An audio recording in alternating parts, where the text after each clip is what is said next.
కరీంనగర్ జిల్లా మానకొండూరు మండల పరిషత్ బాలుర ఉన్నత పాఠశాలలో దొంగతనం జరిగింది.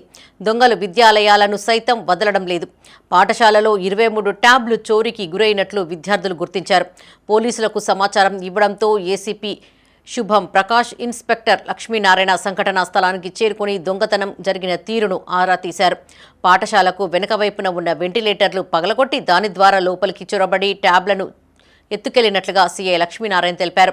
క్లూస్ టీం చేత పోలీసులు విచారణ చేపట్టి పలు ఉపాధ్యాయులు విద్యార్థుల వేలిముద్రలను సేకరిస్తున్నామని చెప్పారు.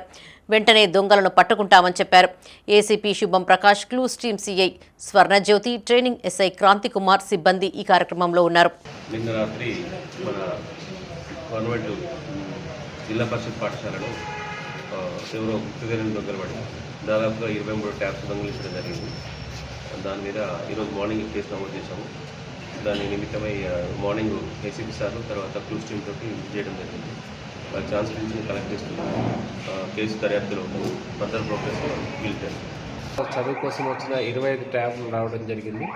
గత 13 తారీఖు శుక్రవారం సాయంత్రము లేదంటే నిన్న హోలీ రోజు వాటిని ఎవరో గుర్తు తెలియని వ్యక్తులు దొంగతనం చేసుకోవడం జరిగింది. 23 ట్యాబులు పోయినాయి. 2 వేరే టీచర్లు ఉపయోగించే కారణంగా అవి 2 దొంగతనం కాలేదు. ఒక్కొక్క దాని విలువ సుమారు 14-15 వేలు ఉంటుంది. వాటిని పోలీస్ కాపరేట్ చేయడం జరిగింది. దర్యాప్తు జరుగుతూ ఉంది. పిల్లల చదువు కోసం ఉద్దేశించబడినాయి కాబట్టి వీళ్ళందరూ తొందరగా దొరుకుతాయని ఆశిస్తున్నాం.